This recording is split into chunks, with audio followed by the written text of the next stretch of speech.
Hi and welcome. My name's Tolan and I'm the co-founder of Productivity Neat. In this video, we're going to look at how to modify your font, including things like the typeface, the font style, font size, maybe the individual colors. So if that's interesting to you, go ahead and join us in this video.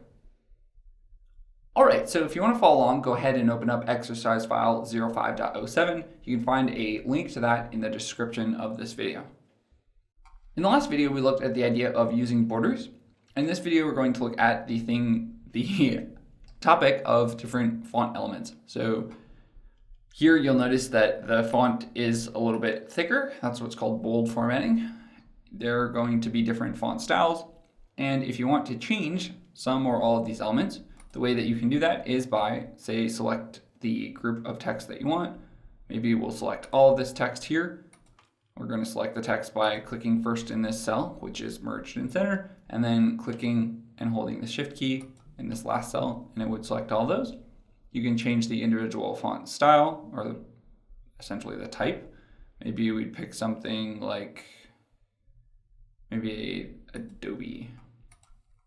Okay, so we've changed the font style. We can change the font size either by coming here and clicking this uppercase A or this smaller a, can change the font size, or we can manually come in here, either click the little arrow on the right and change it.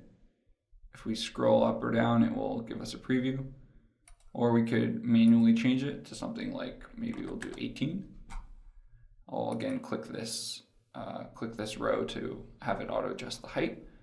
Now, once we've done that, we could look at things of the different options. So these are currently bold. We can make them unbold. We can put them in italics. We could have them underlined. Maybe we'll just leave them in bold. Let's say that we wanted to change the font color. The way that you could achieve this is by coming here. This icon represents the font color, which maybe we'd make it something like a nice blue. Or we could even change the background. So let's say that we wanted to change the background of these cells. We could select these individual cells, and then the fill, or the background, would be something like that. Once you have a color that you like, you can, rather than come here and select the individual color, you can just click this icon here, and it would automatically make that change. So maybe we change it to something like yellow.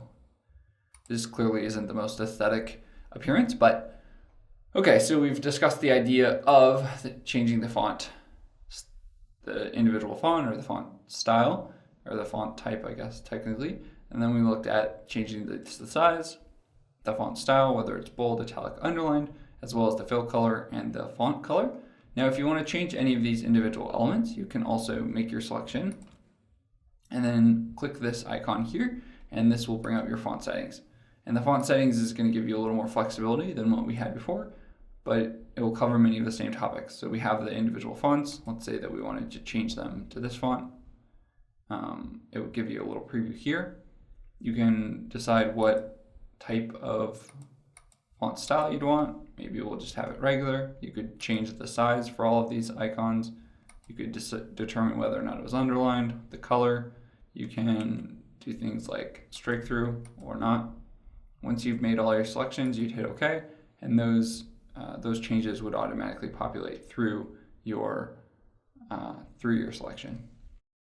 So with that, in the next video, we're going to go ahead and look at the idea of alignment.